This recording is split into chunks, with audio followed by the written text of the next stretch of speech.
മനസ്സിനോ വാക്കിനോ വിഷയമാകാത്തതാണ് ആദിപരാശക്തിയായ ദേവി.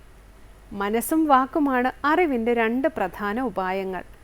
10 പേർ ഒന്നിച്ച് 6 കടന്നു, അക്കരെ എത്തി.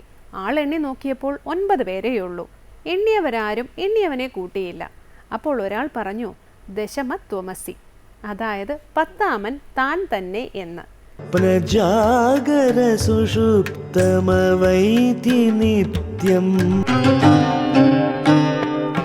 ചിറക്കടവ് ശ്രീ മഹാദേവ ക്ഷേത്രം ഭക്തജനങ്ങൾക്ക് അനുഗ്രഹം നൽകി അവരെ പരിരക്ഷിച്ചു വരുന്ന ക്ഷേത്രസ്ഥാനമത്രേ ചിറക്കടവ് ശ്രീ മഹാദേവ ക്ഷേത്രം.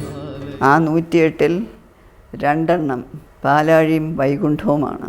മുക്തിനാഥ് എന്ന് പറഞ്ഞ ക്ഷേത്രം വിഷ്ണുവിൻ്റെ, അതാണ് ഗുരുതിരുപ്പതി. അതിനെ അന്വേഷിച്ച് ഞാൻ സഞ്ചരിച്ചപ്പോൾ ഇന്ദ്രിയങ്ങൾ ഞാനല്ല എൻ്റെതാണ്, മനസ്സ് ഞാനല്ല എൻ്റെതാണ്. ഏതൊരു ആശയവും നിങ്ങളുടെ മനസ്സിനെ ബലപ്പെടുത്തുന്നതാണെങ്കിൽ സ്വീകരിക്കുക, അല്ല ദുർബലപ്പെടുത്തുന്നതാണെങ്കിൽ അവ നിരാകരിക്കുക. സ്വാമി വിവേകാനന്ദൻ.